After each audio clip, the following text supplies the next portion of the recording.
On this episode of the Unscripted podcast, Sage and I talk about Enemy, which has nudity, gore, and really weird, creepy themes. You've been warned.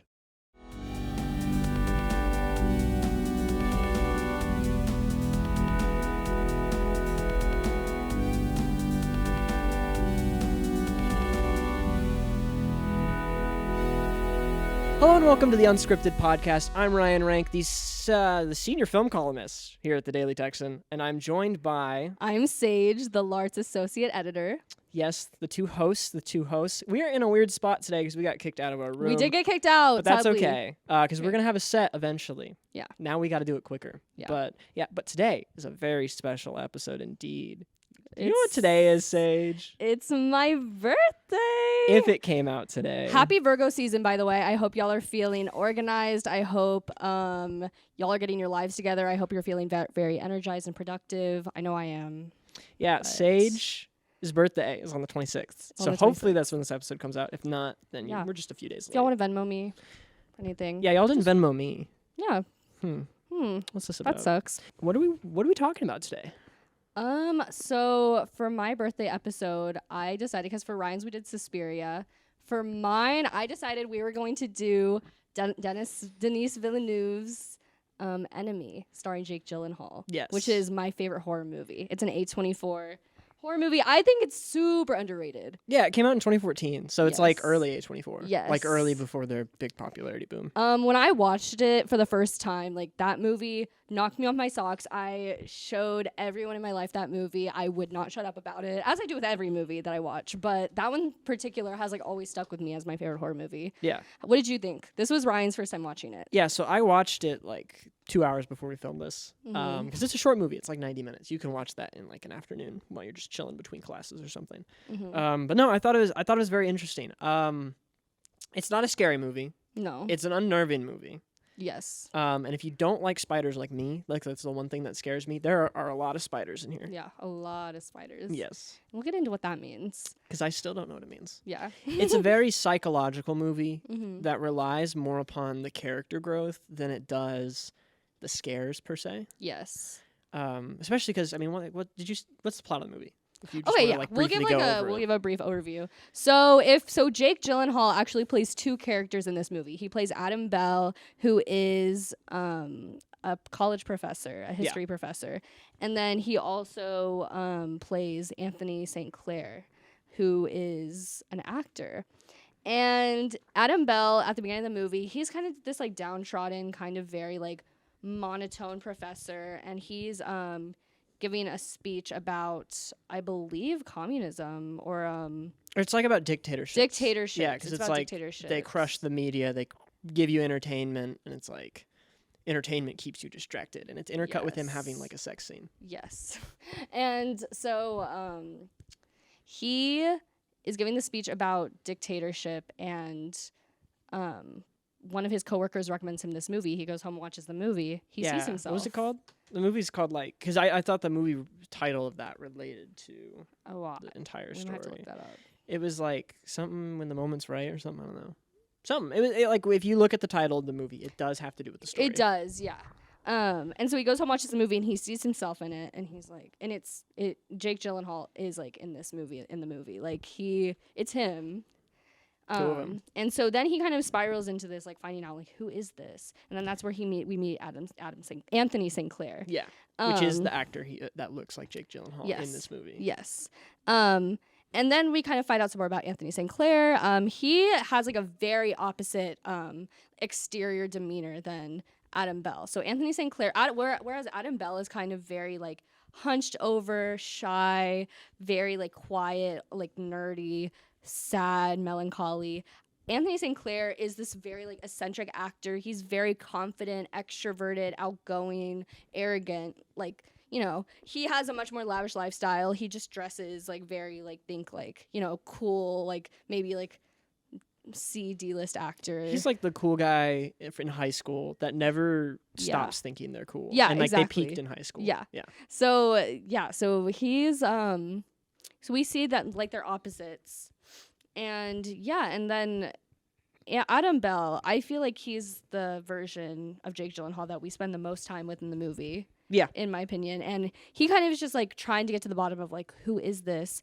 And the two meet, and the movie kind of follows this question of, is this like the same person that's kind of having like a split identity, or is it two separate people? Yeah. Which does ultimately get answered. Yes. I think ultimately that is two different people, right? Oh, I think it's the same person. Really? I don't think it's answered. Well, is it because answered? one of them dies in a car crash and the other doesn't. But I don't think we see the other after the.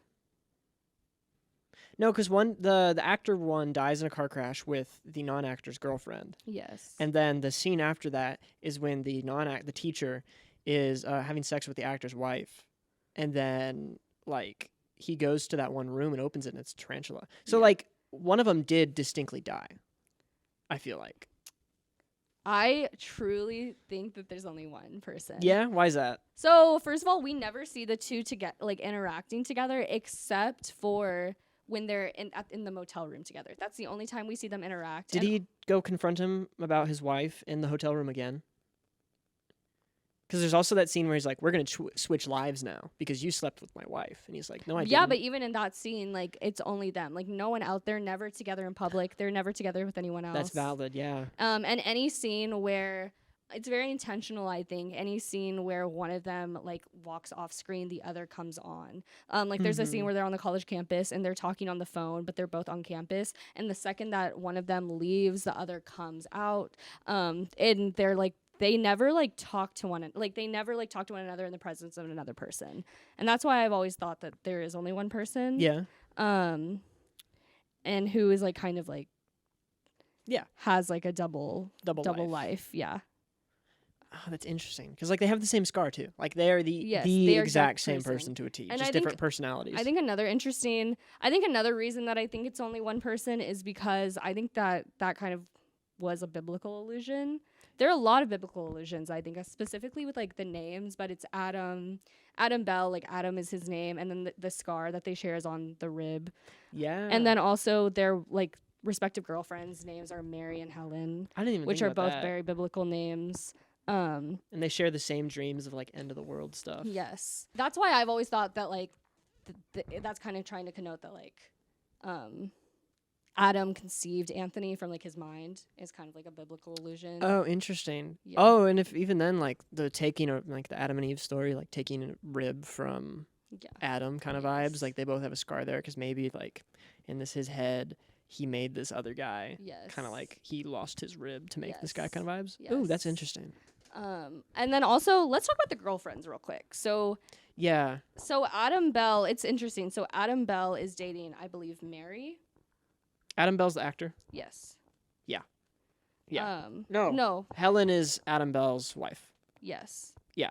And Mary is dating the teacher. Yes. Yeah. Because Mary and the teacher are the ones at the beginning of the movie where he's giving his whole speech and he's depressed. Like he's a depressed teacher. Yes, he is. And this relationship is clearly one of just utilitarianism. Yeah. Like they're both just in it for using each other. It feels like that entire movie. Yeah, which is interesting because that's kind of what his like lecture at the beginning was about. Yeah. But yeah, so Adam Bell is dating Mary, and then Anthony St. Clair is dating Helen. Helen's pregnant. And Helen at the end of the movie, this is how I interpret it, turns into a tarantula.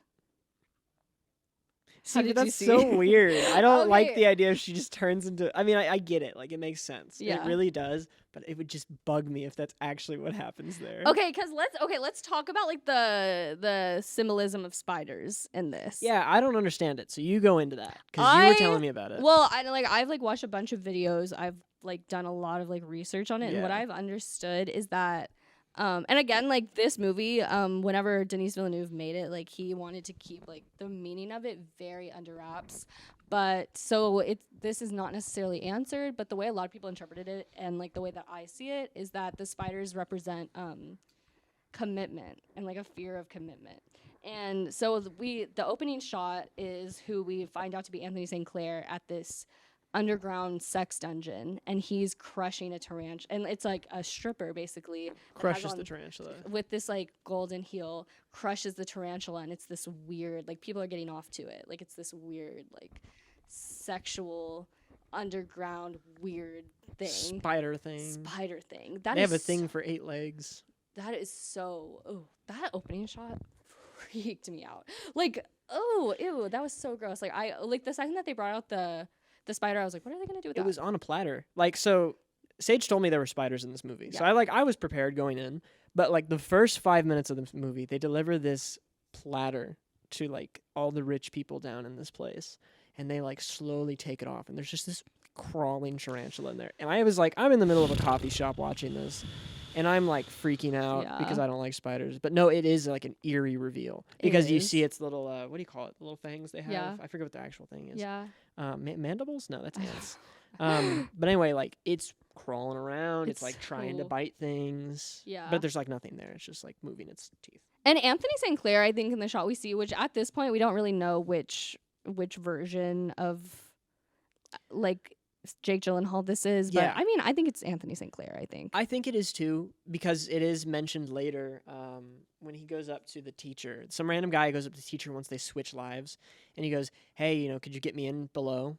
Yeah. And so it is revealed later that it was Anthony, Yeah. but at the start you're thinking it's this history teacher, because at the same time you were seeing this history teacher teach a class, and you're seeing his sex drive all in that one little scene. Yes. So you do think he's the one Like, that he starts has this in weird perverted fantasy. Yeah.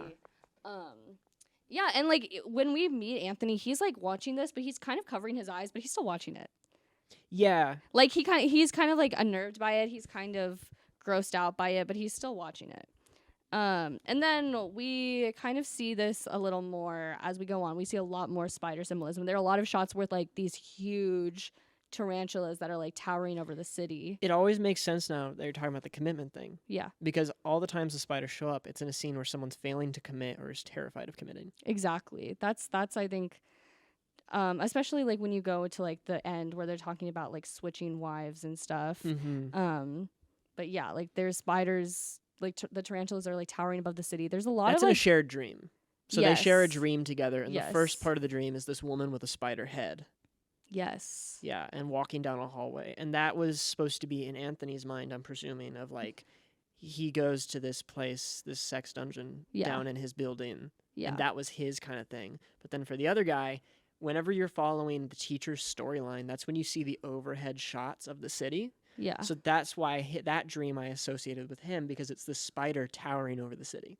Yeah. And yeah, and like I feel like that's like kind of like a very like on the nose way to kind of argue that the spiders represent commitment was because like of course it is like a sex dungeon, and like that's like their guilty pleasure is like watching like this woman like kind of destroy this thing. And I think that was like they were kind of like, if this theory is correct, I think Villeneuve kind of wanted to personify this very like internal fear of commitment to like a very physical fear Yeah. of like spiders. Because that a lot of people everyone's share. scared of them at least a little bit. Yeah, exactly. And yeah, because Adam, the professor, he and his girlfriend Mary, like they seem like they're not super committed to one another. Mm-mm. They have a very utilitarian relationship. Yes, Which, like, exactly. they're both depressed people. They are. And it's honestly like it's a sad part of the movie, I would say. It is. Because the irony of it, though, is their relationship ends up being healthier than the other guys. Yes. Because he's cheating on his pregnant wife. Yeah. Basically. Yeah. I mean, that is straight up cheating. Yeah. Because then Anthony, who is the one who has been frequenting this sex dungeon, Yes. he is dating Helen. Married. Married to They are Helen. married. Because Yeah. that comes into play with Mary later. Yes, because of the ring. Mm-hmm. Yes, but so they're married, and she's pregnant, and then Like pregnant. This is like she's near yeah, birth. yeah, like she is like big, like she is like yeah, which I think is interesting, just because like that kind of just threw another dimension into it. I saw like a lot of people. I'd have to do some more research on this, but I know like a lot of people were talking about her kind of like symbolizing like Helen of Troy, and like there was some symbolism there. But I'm not really. You'd have to like read into that. Yeah, I'd have to read into that. But Because I think at the very base level, it's a story about commitment. yes, and so let's talk about whenever like toward the end when they're like we should talk about how they've met each other first. Yes. Because I feel like that's the trigger for the ending. Yes. So basically, I'm just going to go by teacher and actor because I don't know their Yes. names well enough. But the teacher version of this guy, after watching the movie, he's like, I'm going to call his wife. Somehow gets the wife's number. I forget how exactly. And so he calls the wife, and she's like, is this you, Anthony? Or whatever the other guy's name is. And he's like, no, it's not. And so she thinks she's playing a joke. So that's when they realize, like, they have the same voice. They look like the same. Like, we have to meet up. And so they meet up in a hotel. And it's like, it's an unsettling, like, looking in the mirror vibe. Yeah. So good. Because they're, like, facing each other. They're getting mad at each other. They're, like, squaring off. They're stepping around each other. And that's kind of the moment where the trigger for this is of, like, they both realize there's something weird here. Yeah. Yeah. That scene is so unsettling, and they're kind yeah. of comparing hands, and like they're comparing their body marks and their scar on their rib. Well, and one of them doesn't even show the scar, but he goes like, "You have it, don't you?" And like starts getting really aggressive, and the teacher's like, "This was a mistake. Like, I'm just gonna leave." Yeah. But then later, now to go into the ending, is like, he comes back and he's like, the actor version thinks that his wife is sleeping with the other version of himself this entire movie because she keeps going to him to figure out like what the heck's going on. Yes. Why do y'all look the She same? visits. That was a really interesting scene when she goes and visits Adam, the teacher, on his like college campus, and they're talking about it. And then the second that Adam gets off screen, she gets a phone call from Anthony. And she's very obvious, like visibly disturbed. Yeah. Because Adam Bell doesn't know who she is. But to her, it's like the same person. And I think there were a few moments in the movie where she kind of seemed like this could have been, if the theory that it's only one person is correct. There were a few times in this movie where I felt like it kind of seemed like this was like a recurring issue, and she kind of seemed like concerned for him. Yeah. But I'm kind of blanking on any specifics right now. But that seemed like that could have been the case. But either way, she was very disturbed by the fact that like there were two versions of him.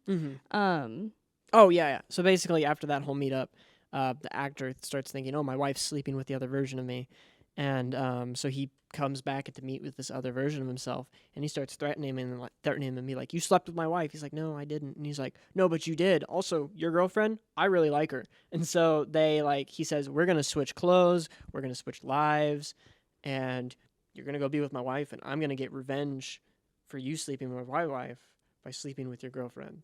Yeah. It's really weird. It is. Do you remember, like, how did he blackmail? I actually don't remember. I don't remember I want either. to say, like, it was quite literally just the situation as a whole. Yeah. Just like, he was just threatening him. Yeah. Like, to mess up his job or something. Yes. It's like, they look the same, so he could quite literally just pass off as him. Yes. And get him in trouble. As I think what he pulled is the blackmail. So they do switch. They do switch. And honestly, this is the moment where I thought it started dipping into romantic drama territory. Interesting. Okay. Yeah, because you follow then these two guys, which are different people but the same. Excuse me. I was like, sounded like I was about to tear up for a second. No, that was a burp. Editor, cut that. Anyway, these two guys switch, right? And they go to each other's houses, and the teacher's with the Helen, the pregnant one. and like Helen knows it's not her husband because he's being too nice. He's being too nice, and I believe she references like one of the spouses references like a mark. That's Mary. Yes. Yeah. Because it was the wedding ring mark. Yes. But Helen and this teacher are, they're cuddling. They're like talking as if they were married, and they eventually realize like, you're not my husband. Yeah. And she doesn't care. She doesn't care.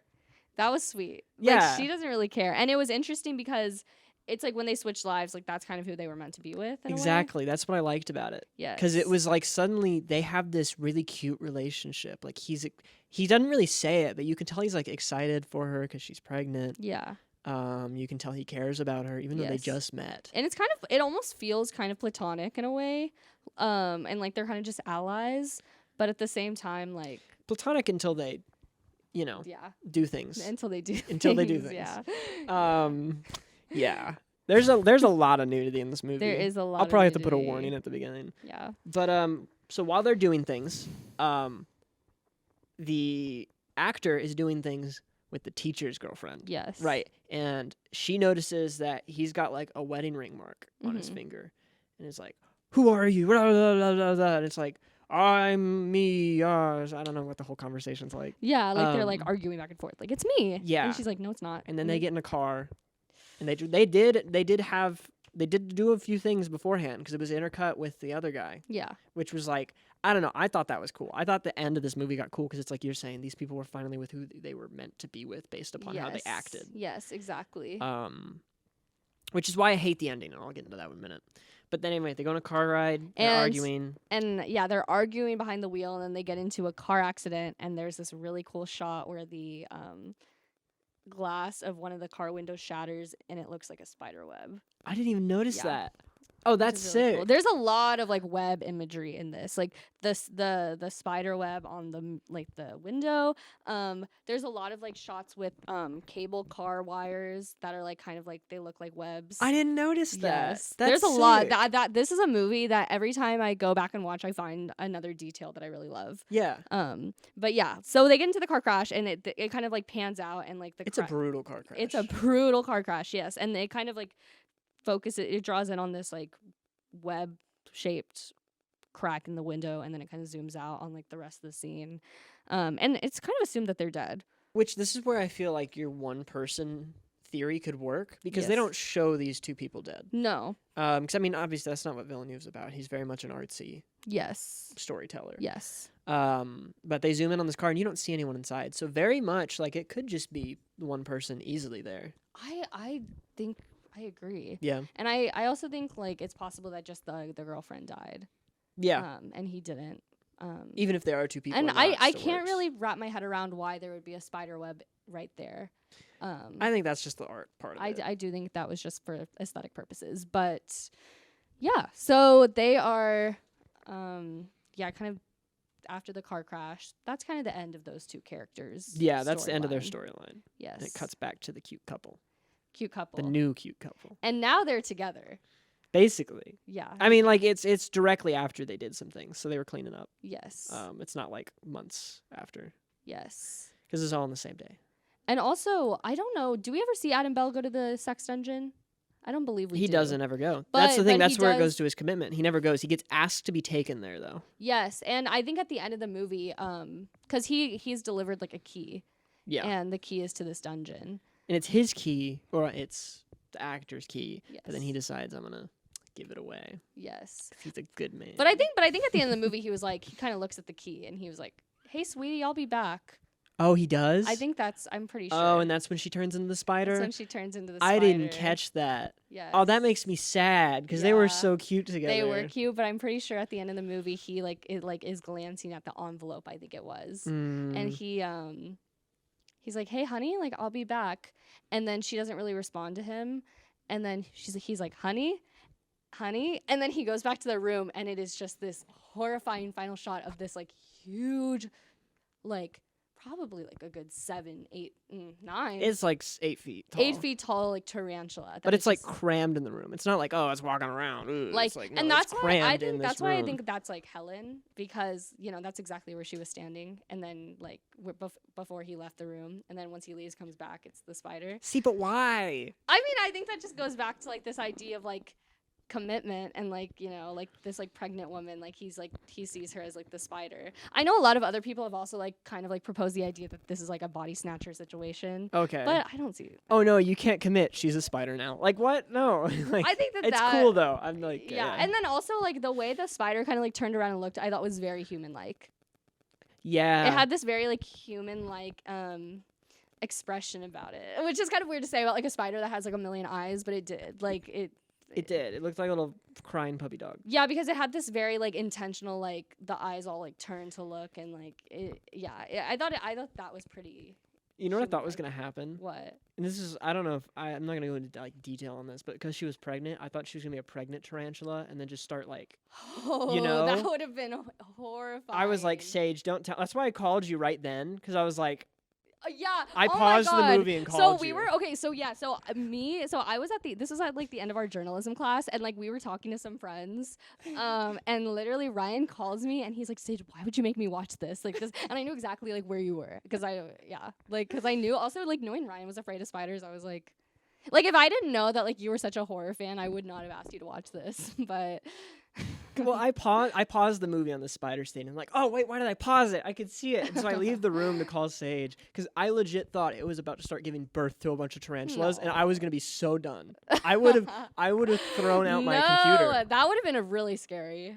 Right? I could have seen that happen Because she's pregnant. Kind of a missed opportunity. No, no, it I shouldn't think that happen. should have happened. And then they like, and then it cuts out. There's only one other movie that I've seen that happen in. What movie? I'm not gonna say it because I think it's a spoiler if I say it, but because I want to show you this movie one day. Okay. But all I'll say is it's a Stephen King movie. Oh. And there's like these spiders that like get born out of this person's back, and like you just see them crawl out of these little holes in this person's body, and they're like all over the place. That It's is so great. much worse than this. No, actually, this was worse. Really? Yeah, because it's so bad CGI in that movie that it was like, eh. See, I don't have a fear of spiders or bugs, so this movie like didn't like freak me out. That's the only thing that terrifies me. Like I know, like I don't know how phobias work, but if I have one, it's arachnophobia. Yeah, because I guess it's like evolution. Yeah, my family was killed by spiders actually back in the day, Oh, so I evolved I'm to be so terrified sorry. of spiders. No, I'm so sorry. know? I should not have made you watch My this. great grandparents eaten alive by tarantulas. Oh my God. Yeah. That's horrible. Well, I'm glad you're okay. I understand your fear because of it wasn't spiders. me; it was my great grandparents. That's why I'm okay. No, we can talk about that more off air. Yeah. Yeah, we'll have to talk about it. Yeah. But I'm really sorry. That's really hard. Yeah, I'm sorry too. Yeah. Actually. Well, yeah. I don't think this spider looked friendly though. It did. A spider looks friendly. Like the this- only this valid one in the spider is movie Lucas the spider. What's that? That's another Marcel the Shell knockoff thing. That was from the 2000s. I need to watch it. That's my favorite movie. Anyways, I thought this spider looked friendly. Like I thought again it had like this very human like quality about it, and I do think it was like Helen, but like kind of like that's like it was like manifesting in his mind. That's I think. valid. I don't think that was like I don't think she actually turned into a spider. Oh, I see what you're saying. Like, You I think it think- was in his head. Yes. Okay. See, I like to think he just got eaten. You think the spider? You think it ate him? That'd be It looked kinda so cool. peaceful, and like I feel like it was like cute and human, like and peaceful. And I do think it was Helen. I thought the spider was like, and I'm not like someone who like thinks spider. That's weird. Like if you think spiders are like cute, like you're weird. You Like just that is said it's literally cute. weird. But like this one in particular, I didn't think it was like gross. Like that's the thing. Like if I hate when people are like, oh, like spiders are so cute. Like you're trying to be different. Like you're trying to be like that's like you're trying to make that like you're trying to be different. Like no, they're not. But I thought this one was cute. I did. Like it was cute and it had like I don't know if I can say anything to this. Like, Okay, well, either way, like I don't think it attacked him. It kind of seemed peaceful. yeah. I'm not like someone who likes spiders, but this is like my favorite spider movie. Like I love it. Not even Charlotte's Web. No, I like this more than Charlotte's Web. Charlotte's Web is great. Ray, are you on would the you like podcast? Rhea, would you like to come talk about Charlotte's Web for a second? You have to come on camera. They can't hear Come you. on the podcast. Okay, wait. Wait, introduce yourself. if Wait, you're gonna we talk. have a guest real Wait. quick. Yeah. Okay, wait, I'm gonna like introduce Rhea. I was gonna say let her come into frame. Yeah, wait. No, wait. Let me introduce you. Real quick, we have a guest. This is our life and arts editor. One of my best friends, one of Ryan's best friends. Editor, One of my she's like the head of our department. She is. Yes, she is the head of our like literally one of my favorite people ever who has a few words to say cuz she has been sitting out of frame this whole time. But this is Rhea. Hi. Do I need to like Have fun with this one, editor. There was a statement that was said about spiders and the nicest spiders, and I would just like to pitch the spider from Charlotte's Web. Because she's so nice and she always says salutations and she helped Wilbur with his vocabulary. And as journalism people, I really just feel like we should be more appreciative of her. She dies. And then she has all the spider babies like you were just talking Yeah. about. See? And that's horrifying. That was horrifying. And I don't know like how I always get scared. Like I can't kill spiders because I always get scared. I saw that one video where it was like they killed it with a broom. No, that's happened to me. Really? I've killed a spider and like a bunch of little baby spiders crawled out of it and I was just like burned the whole house down Are at you that point. joking? No. Like that happened. I mean, it wasn't as bad as that video because that one video is like intense. It was like just a few, but still, like even just a few is like, no, thank you. Let's give it up for Rhea. Woo! She'll be on for multiple episodes going forward. Yes, We have a lot lined up with Rhea. We have a lot of like we're gonna have more Larts people, so you'll get to know them more. yeah, because we're the most iconic in the best department. Thank you for that, Rhea. We love you. I've actually never seen Charlotte's Web. Fun fact. Next episode. I did read the book. Oh, that's one of the 7 books you read was Charlotte's Web. Yeah. One thing about me is I famously like don't read books. She's like, read I 7. Don't read. So the fact that I've read Charlotte's Web, That's impressive. I've read that, Gone Girl, and then like a few others. So maybe we can like have like a little book segment one of these days. Speaking of reading books, there's a teacher in this movie. I was just trying to segue back to the movie. Okay, well, yeah, there is a teacher in this movie. Which character did you like more, Anthony or Adam? Adam's the teacher. Honestly, Helen. Okay. I didn't like either of the main characters. Also, just because like, Jake Gyllenhaal is like an overrated actor. Like even Really? outside all the Taylor Swift stuff, he's an overrated actor. He's good. Don't I get me think wrong. he's Like really I think he's good. nice. I would want to hang out with him. He's a great actor. But like I think he's overrated. Are you okay? That is honestly like one of the worst takes I've ever heard. I think he's a good actor. Name his best role. He was really if he's good. such a good actor. He was name really his good in best Donnie role. Darko. He was good in Brokeback Mountain. Okay, I He take was it back. good Donnie Darko's in- pretty good. He was good in what else was he good in? I could literally look up IMDb. And Okay, I then could give modern you, like, 30 Jake movies. Gyllenhaal's overrated. Because him and Donnie Darko is his best role. I mean, but he's like good in anything he's in. Okay, fine, he's good. He's not overrated. I lied. Nightcrawler, Prisoners. Okay, you're naming all the movies I love. Never mind. I love you, Jake Gyllenhaal. I was about to say. I was like, I just think he's one of those actors who like doesn't have to try, and I Zodiac? think that's what I mean. Nocturnal Animals. October Sky. Sorry, I could go on and on because he's a flawless actor. You know what? I take it back just in case the editor leaves us in. I like Jake Gyllenhaal. Yes, He's a good I also actor. like Jake Gyllenhaal. And I say that as a Swiftie, like trust me, like say I get that it. as not a Swiftie. But I love a Jake Gyllenhaal film. I think he's great. He's one of my favorite actors, honestly. You know what we really need? What? The 10-minute version of this movie. Yeah, honestly, they could have made that. This could have been a short film. There's a lot of scenes where you're just sitting here watching these people do their daily tasks. And it's like, I get it. This teacher's underpaid and depressed. You don't need to keep rubbing it in their face. I feel like there was a lot of like dialogue. Sometimes it just felt like, I don't know. It did kind of struggle with pacing like a few times in the movie, I thought. Yeah, for sure. I think But- less with the actor storyline and more with the teacher. Yes, because we spent so much time with him. Yeah, because the whole first half of the movie is finding Yeah. the actor. I almost wish that it was a little more split between the two characters. Because I felt like we definitely spent some more time with Adam, and I Yeah. wish I was a little more split. Because like I don't know. Also, I want to talk about this real quick. Have you seen Arrival? I have not seen Arrival, actually. Oh, okay. Well, You so can spoil Arrival if you need to. Oh no, I won't. But Okay. Villeneuve, he also did Arrival, and I just think it's interesting. And he also Oh. did Dune, but like I thought that like he has like a really like special way of like creating these creatures that I think is really interesting. And all I want to say was just that like the spiders in this movie, specifically in the shots where like they're towering above the city, reminded me a lot of Arrival, like the same like the aliens and that and. I've seen the trailer, and Yeah. I'd say it does. Yeah, I like the long legs, like the kind of. I thought, oh, those shots are so pretty. Like, I genuinely like love those shots of the spiders towering over the city, and I feel like the city, like it was like a shared dream, and I felt like that kind of definitely like embodied like their like mindsets Yeah. and like what was like clouding their minds. I also really like the color scheme of this movie. It was very like gray, Yellow. gray and yellow, and like kind of very depressing, but in a way that like I thought was really effective, and it fit the vibe of the movie, and it just kind of added to making things uneasy, and I really appreciated that. Yeah. Which I typically like a movie like Suspiria.